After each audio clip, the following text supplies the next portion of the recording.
Hello అండి, welcome to Subbamma గారి వంటిల్లు అమృతంతో విందు. ఈరోజు మన ఛానల్లో క్యాబేజ్ శనగపప్పు పొడికూర ఎలా చేయాలో ఇప్పుడు చూద్దాం.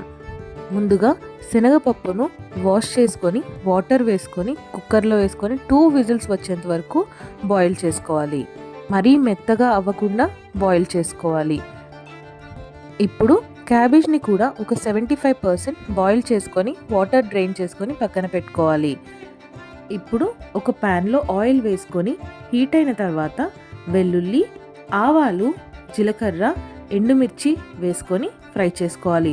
అవి కొద్దిగా ఫ్రై అయిన తర్వాత ఆనియన్స్, పచ్చిమిర్చి, కరివేపాకు కూడా వేసుకొని ఫ్రై చేసుకోవాలి.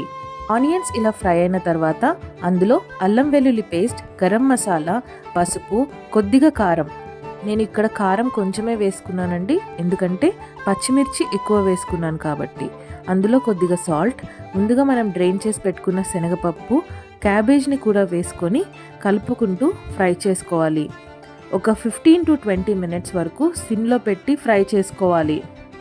గుర్తుపెట్టుకోండి, క్యాబేజ్ కానీ శనగపప్పు కానీ ఎక్కువ బాయిల్ అవ్వకూడదు.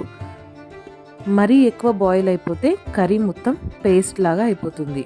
ఇలా కొంచెం ఫ్రై అయిన తర్వాత అందులో కొత్తిమీర వేసుకొని స్టవ్ ఆఫ్ చేసుకుంటే క్యాబేజ్ శనగపప్పు పొడి కూర రెడీ అయినట్టే.